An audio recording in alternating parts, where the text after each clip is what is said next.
Летний отдых под контролем. Сыктывкарские пляжи проверили сотрудники МЧС, ГИМС и Минприроды Коми. Особое внимание специалисты уделили детям. В этом сезоне случаи гибели детей на воде фиксируются в разных районах Коми. Евгения Кладкевич участвовала в рейде. Алешино, Краснозатонский мост, Коч-Панчит, Нижничев и Красная гора. В жаркую погоду места массового отдыха забиты до отказа. Только вот купание здесь под запретом. Течение, глубокие ямы и неровности дна слишком опасны. Но в воду люди все-таки заходят. Мы собираем вышку, чтобы следить за людьми. С высоты получше видно. У нас там есть бинокль и рупор, если что-то сказать. А в случае того, если человек будет тонуть, у вас есть спасательные круги, например? Да, круги с собой есть. Лодка мы спускаем на воду. Сейчас немного не успели, просто еще только приехали. В местах массового отдыха спасатели дежурят до позднего вечера. На пляжах в жару много детей, чаще всего без родителей. Беседы об опасности купания проводят с каждым. Но слова убеждают далеко не всегда. Вытаскивать людей из воды приходится едва ли не каждый день.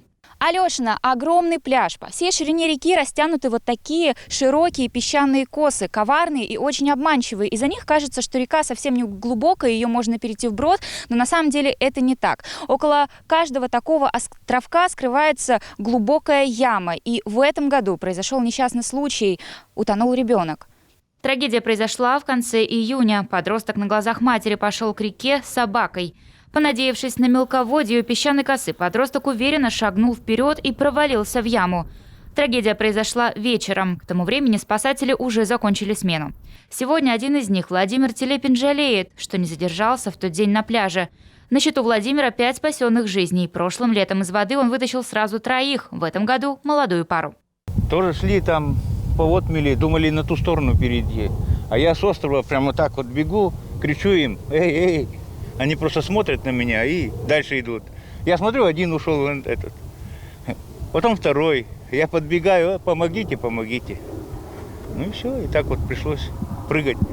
Но 2 тяжеловато тащить-то. А это Коч-Панчит. С начала лета здесь спасли уже 6 детей. Почти каждый день из воды вытаскивают и нетрезвых взрослых. Самонадеянность ничем хорошим, как правило, не заканчивается. В районе Сыктывкара и Сыктывдинского района с начала года у нас произошло 19 происшествий на водных объектах, которые понесли себе гибель 8 человек.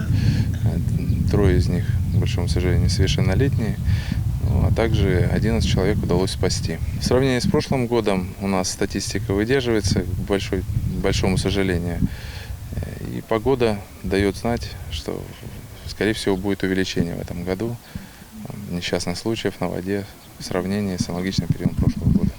На проверку пляжей сотрудники ГИМС выходят каждую неделю. Помощь оказывают волонтеры. Купание в неположенном месте – серьезное нарушение. Отделаться предупреждением можно лишь в первый раз. За купание в неположенных местах, где выставлены щиты, аншлаги, запрещающие знаки, предусмотрена мера административного воздействия в виде предупреждения, либо административный штраф от 100 рублей до 1500. Видели, купаются, но в основном это были дети. Дети не подлежат административной ответственности.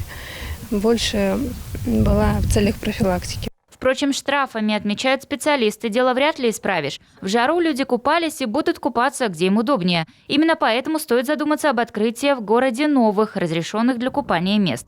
Сегодня обсуждается вопрос о создании безопасного пляжа в Эжве. В случае положительной экспертизы и разрешения надзорных органов он, вполне вероятно, откроется в следующем году.